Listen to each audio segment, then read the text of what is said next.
Saul and Battery, hosted by Mel and Kelly. And Mike. Forget what you know.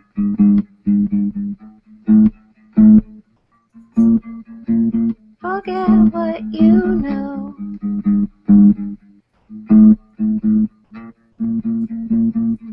Saul and Battery.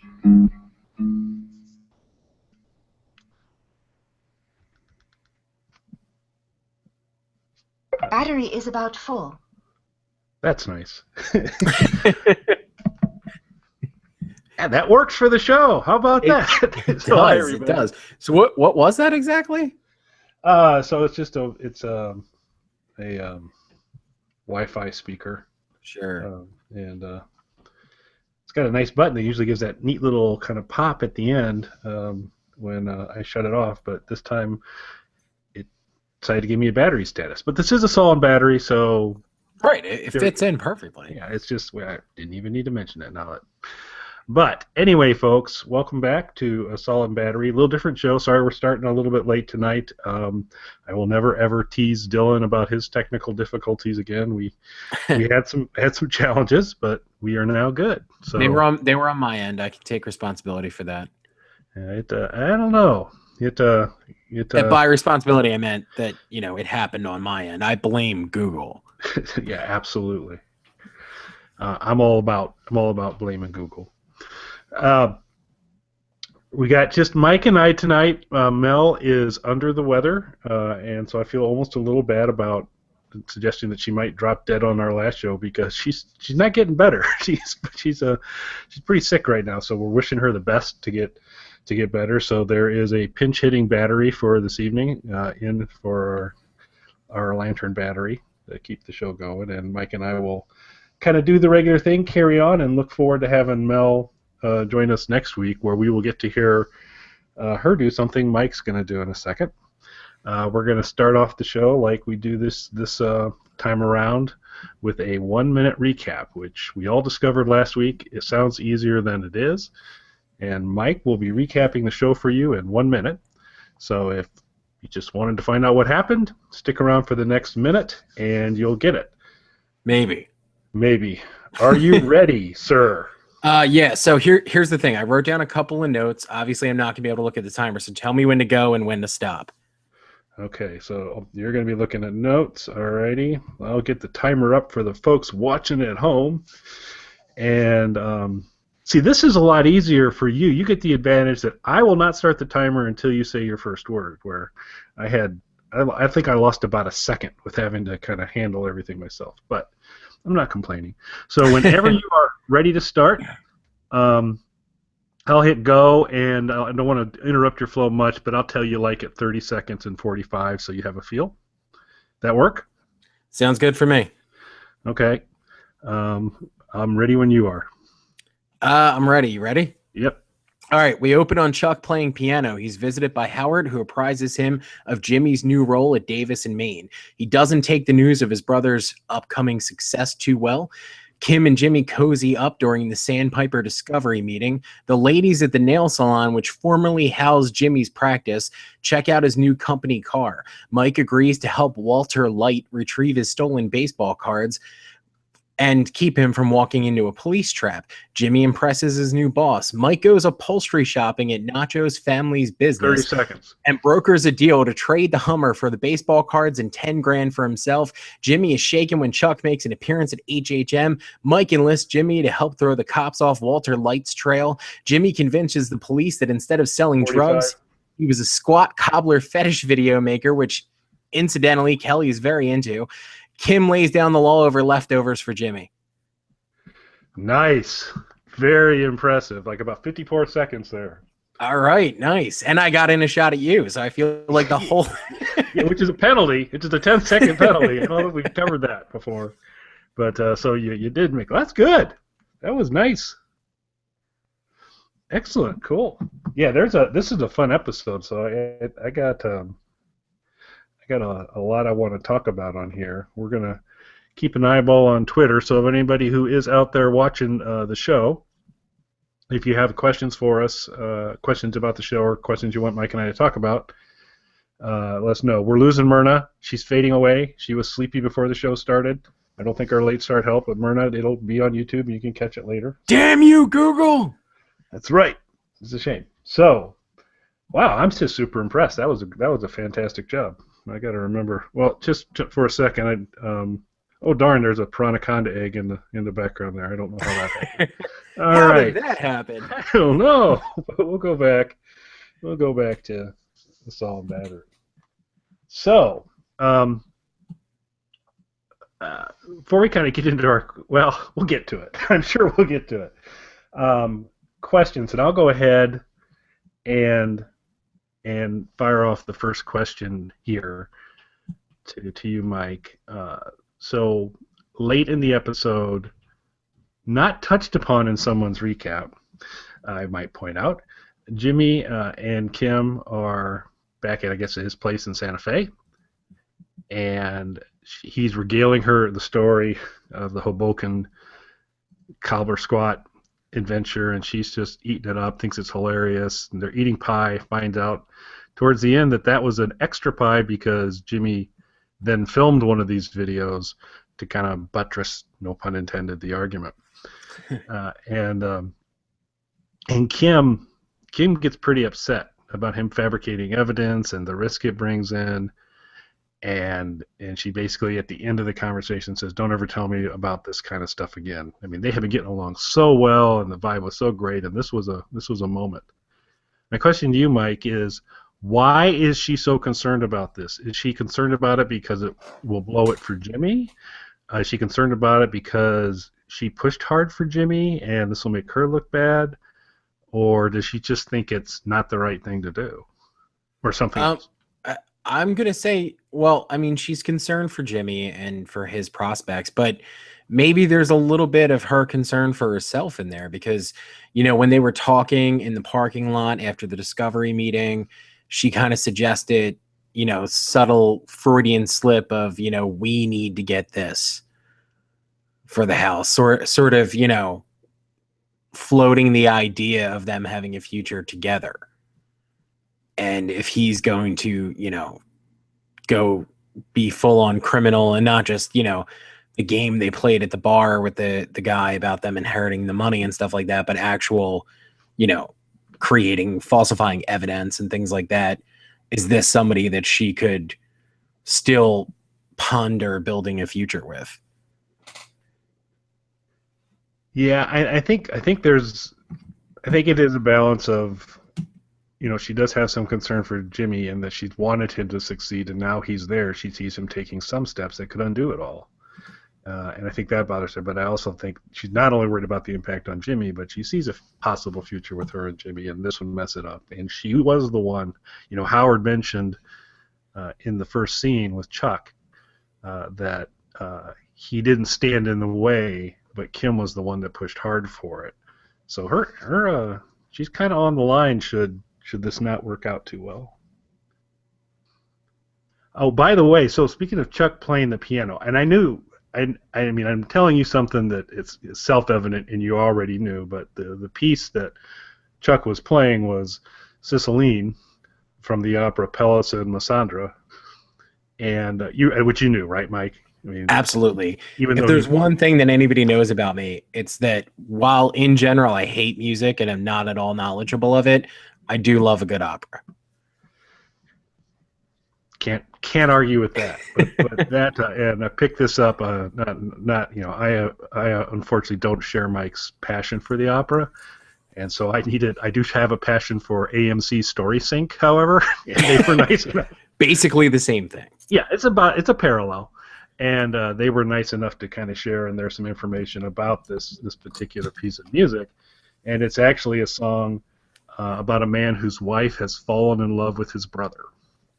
So I think it's a little bit more of that whole mom loved Jimmy more, Jimmy always does better than me. And so I thought that was kind of cool. That is. And would have been more cool, though, if it was any Spinal Tap song. Yeah, that would have been if he had been doing, except for that jazz fusion travel, whatever they played. Okay, yeah, maybe not that. All right, it would have been cooler if it was Big Bottom. Yes, Big Bottom would have been excellent, or anything off of Shark Sandwich. Of course, would have been great too. Of course. Goes without saying. So I'm going to throw in a bonus question: how big a dick is Chuck? Do you think? I mean, I don't know what scale to go through here, but do you think he's really out to get Jimmy at this point in time? Yes, I really do, and I think way more so. And we established this, of course, at the end of last season. While I do think that Jimmy wasn't respected around HHM, and Howard, certainly isn't championing him by any stretch of the imagination. Howard's not the real dick; it's Chuck. Yep, I couldn't agree more. So. Not that Howard's a good guy, but it's Chuck who's been trying to hold Jimmy back this whole time. Yeah, and my sense is not opposed to if Jimmy's starting to have some success throwing a wrench into that a little bit. Oh, absolutely. I definitely think that's where we're going, and I think we saw the first minor salvo in that direction when he showed up at that meeting, knowing that it would kind of throw Jimmy a little bit off his game. Indeed. Until the Kim power-up. Apparently, just a little touch on the arm from Kim, and he's back in full Jimmy mode. That's what always helps me. If I have somebody, if I feel like, anytime I'm starting to slip, I just ask the nearest person to touch my leg, and I'm right back in the game. I am so glad that this is a virtual setup. This time. Never more than ever before. I'm like glad of that. Excellent. So how about you? Got a question or two? So this is gonna sound weird. So if you were in Jimmy's position with the police and you had to think on your feet and come up with what he was hiding in that baseboard cubby hole, what would you have come up with? Not what Jimmy did. pretty darn sure not what Jimmy did.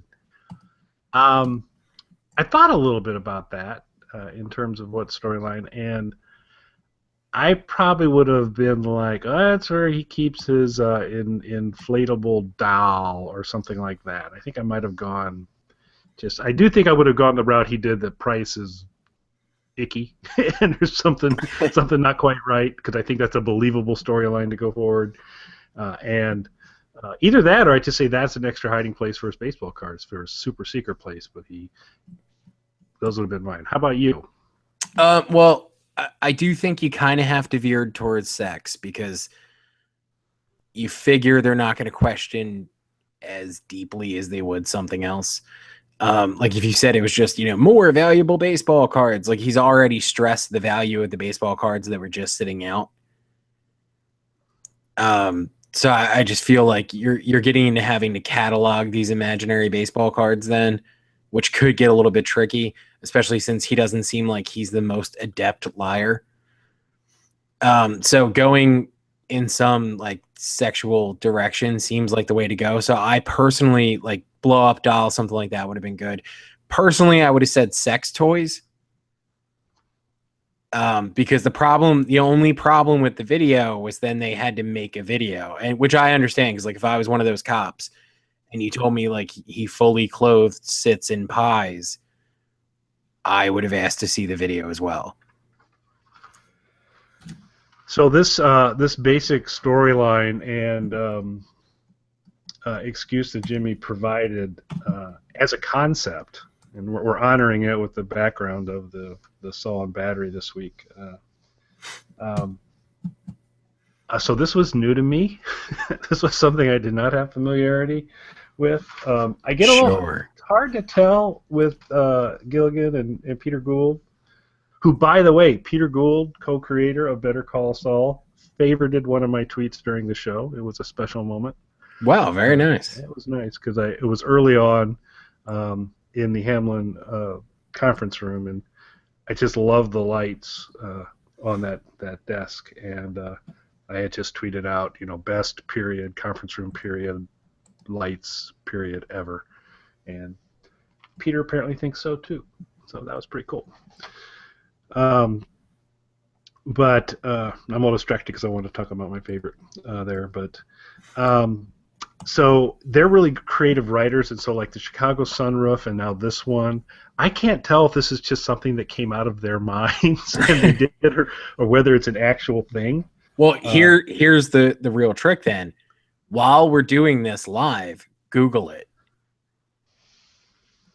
That would be... You have to do it. It's for the show, Kelly. Melissa would want you to. Mel would want you to do this. Yeah, well, and Mel is the one that usually Googles this kind of stuff for us. She would be all over this if she was on the show right now. She would have already done it. Okay. Squat Cobbler would have already been ready to go. Okay. So it's up to you now, Kelly. Yeah, I don't have a computer. Yeah, of course not. You just talk very loud. That's how this hangout works. So, by the way, when you type in the word squat, the first suggested search is indeed Squat Cobbler in Google currently. And that's not based on my history. That's a solid indicator of where we're going right now. And so we're putting in Squat Cobbler. That'll be our search term. And we'll just see what happens when we go here. So, Squat Cobbler. And I think I'm going to pick the video section of Google. Obviously. What else could you possibly... Lots of questions about people saying, will we ever see the Squat Cobbler video? Lots and lots and lots and lots of people want to know that. That's like all the results on the first page and the second page and the third page. Because everybody wants to know if we're going to see the Squat Cobbler, because everybody wants to include it on the DVD. I'll go to the images for a second. Now, in a low, hushed voice. That's right. All Better Call Saul, and it looks like Miss Philippines for some reason. So this is a new feature. We'll just Google stuff and kind of tell people the results, and then we'll just go finally to the all results here. Again, lots of Better Call Saul references, and in Experience Project question and answer, find a question. What is a Squat Cobbler? We'll just go to that link. That sounds like that should be interesting. And oh my God, when I Google this question, then talk about being on Better Call Saul. Yeah, so it does appear like Saul's a major influencer on the current web content on Squat Cobbler. So okay, so here's something then. So say this particular version, because obviously like splashing is a thing that we're all familiar with.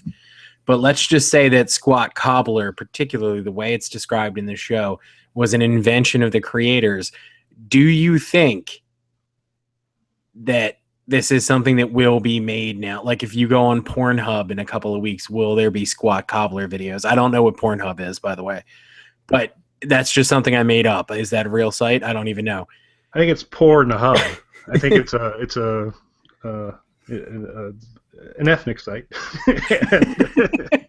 I don't know what that site is, but if we went on, like, do you think from this people are going to make Squat Cobbler videos? Oh, absolutely. I think it will be a whole new category. They're going to have to adjust. I'm assuming that they have categories. I wouldn't know, but they'll have to adjust their category. Yeah. We've never been on this site. We're just guessing what the site looks like. Category. Yeah, it just seems like there would be categories, though. Yeah, and probably one of them is not Squat Cobbler currently, but that's for now. For now, yeah. Obviously, that needs to be changed. So how do you feel about, like, having listeners of this show send us their Squat Cobbler videos? Like, as a contest. As a contest. So, boy, sure, that would be great. I think you probably need to provide an incentive for the... Well, I feel like, I came up with the contest, so you have to come up with the incentive. Yeah, so... I think we could certainly go with, since we have a stand-in battery for this week, since we have a regular battery that joins us, that we would, the winner of the best squat copper video that our fans send us will receive the actual prop battery from this show. We'll make that, and $1 each from you, Mel, and I. So there you go. $3 and a screen-used battery. That's right, which is official, and it will be verified. We'll put this is an authentic prop, much like this Piranha Conda egg that's over here. It'll be a verified prop, so we can do that. So it sounds good. So basically, what Kelly's saying is send him videos of you in a costume sitting on a pie. I think you should post them to YouTube and just send us the link. Okay, yeah, obviously. Send the links. Tweet at Kelly Tool. Yeah. So anyone, yeah, sure. The battery and $3. As a matter of fact, I'll even do you and Mel a solid. I will bankroll the entire reward myself. Do it. I will bankroll it, particularly if you send the links to Mike instead of me. But I'll tell you what, for the best squat cobbler video, I'll throw something in too. Since you're throwing in the battery, let me see. What can I throw in? I'll throw in something cool. It'll be awesome, like a DVD or something. It'll be something awesome. There you go. I can see it. I can just see the videos rolling in. So there were lots of. I don't know if you caught all of the names that Jimmy, because there was a bunch of them going out there, but I tried to write down as many as I could. So there was Squat Cobbler, of course, which is, you're going to need to, it's going to need to be a Squat Cobbler video to be eligible. Sorry, folks. Yeah, no, it has to be Squat Cobbler. But then there's Full Moon Pie, Boston Cream Splat, and then, of course, apparently what Price's expertise was the Crybaby Squat, which apparently cry as you're sitting in a pie and wiggling. So that is amazing. We'll accept Crybaby Squat videos as well, of course. We would prefer they be Crybaby Squat videos, but it's not a necessity. Like, you can just send us your standard Squat Cobbler video. Yeah, if you've got one in particular that you're comfortable with, we don't want to take you out of your comfort zone from there. So this is what happens when Mel's not with us. I was just thinking that. Yeah, she would have clipped this whole conversation a long time ago.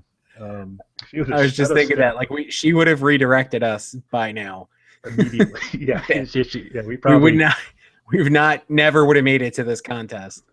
Yeah, 50% of the show would not have been about Squat Cobbler with Mel here. So Mel, please come back. Get better soon. Mel, this is why we need you. This is what happens when you're not here. So, all right. We really, really need you. So we'll go ahead on that note, move to favorite quotes, which I'm thinking we may at some point modify this to be a two-parter when Mel gets back with us, and the first part will be, actually I think it'll be the second part will be what your favorite quote was. I think the first part will be Mel and I guessing what we think Mike's favorite quote will be from the movie, from the particular show.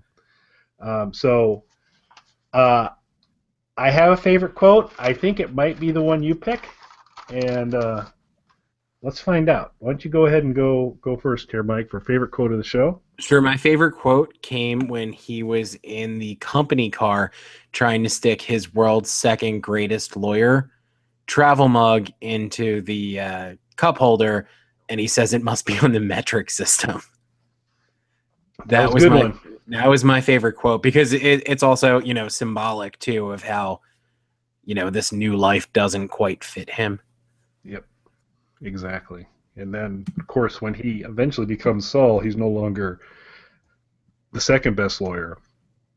He's the world's greatest lawyer, is his mug at that point.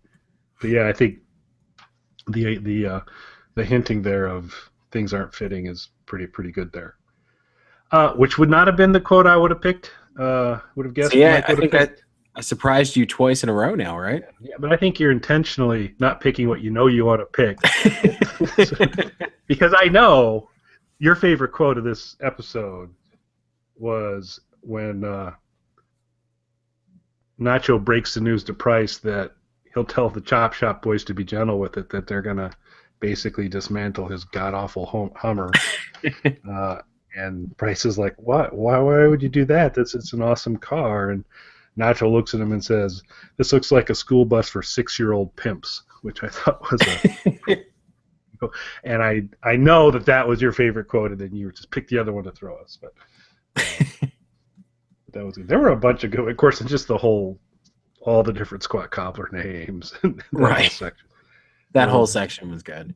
Which was pretty much Saul Goodman. I mean, he was Jimmy in full Saul mode at that point. It really was. I think that was actually our first extended look at Saul breaking through.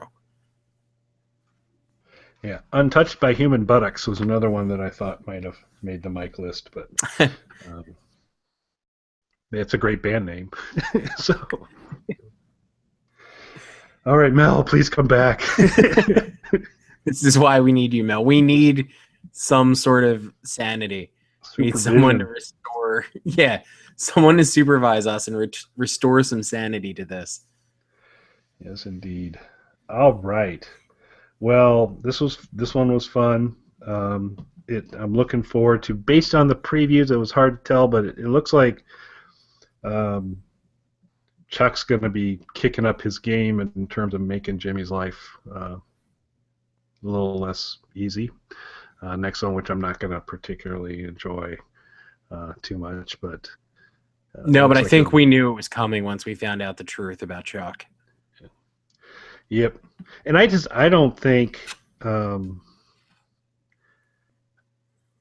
think it's we see Jimmy as a character who has got a good heart, at the core of it all, and that eventually goes away completely. But I also think he's a person that just really can't let go of. I mean, he lives for the moments like Squat Cobbler, and that's when he's really, when he can take his knowledge of the law and introduce fetish pie videos as an alibi. He's in a happy place. Fetish pie videos would be a great band name. Yeah, that would be, and I think there'd be a thematic in many of their videos as well.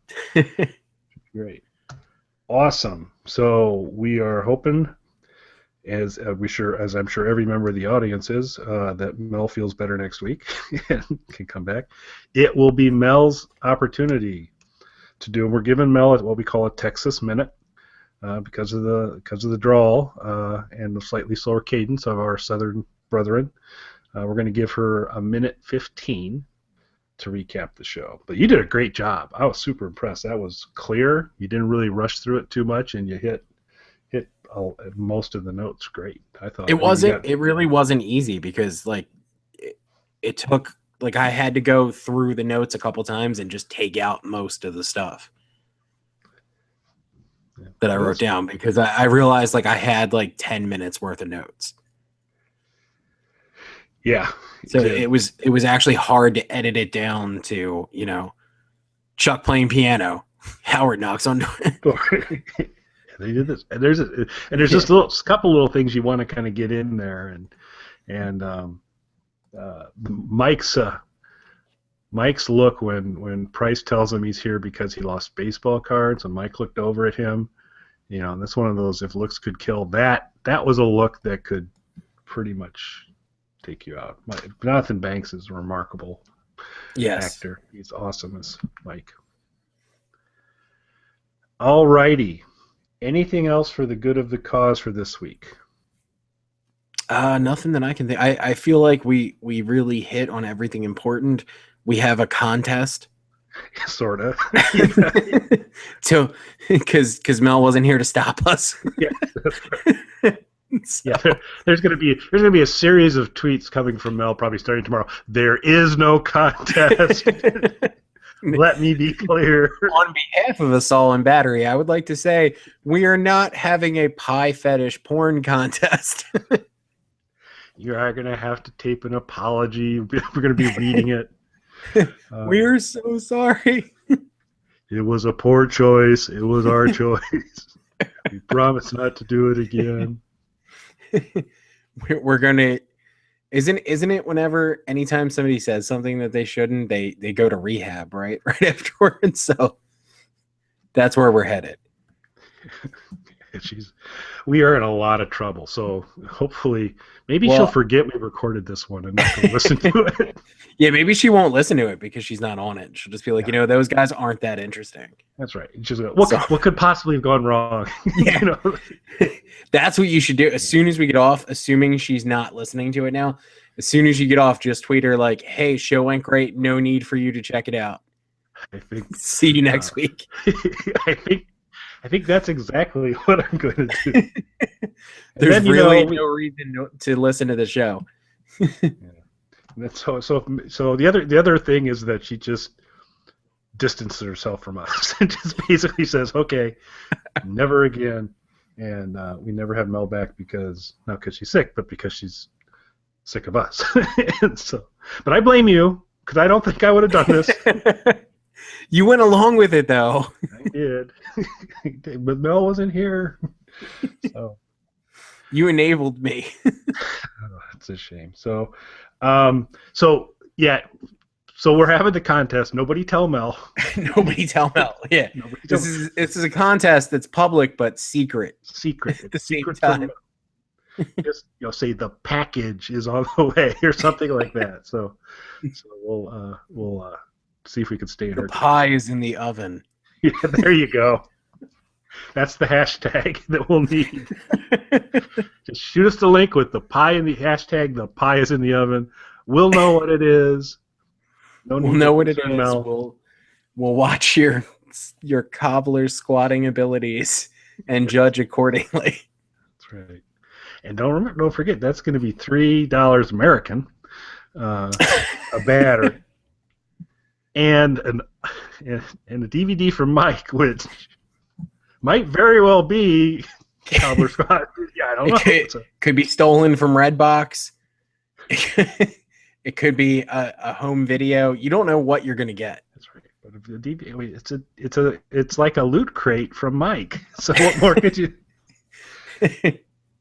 Sold. Tell me you don't want to know what's going to be on that DVD. Those videos are going to be rolling in. It'll be awesome if we get one. I honestly, I really, really hope we get a bunch of them. I don't think we will. I'll be a bit surprised, to be honest with you. It'd be awesome if we did, though. So please, guys, come on. $3. Times are tough. $3 is properly invested. Yeah. That could, maybe not in the current stock market, but it's a good time to buy. It's a good time to buy. So let's see how it goes. All right. Well, hopefully, adult supervision returns next week. We will be back.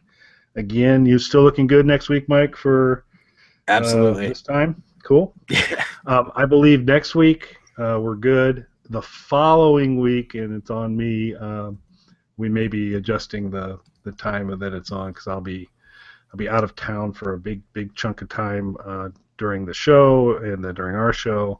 So that we may have a future episode running a little later in the week. But for next week, we're still good. We're on Tuesday. That coincidentally coincides with the same week as the Pie Fetish Convention in Vegas. Well, now that you mentioned it, there may be a coincidence there.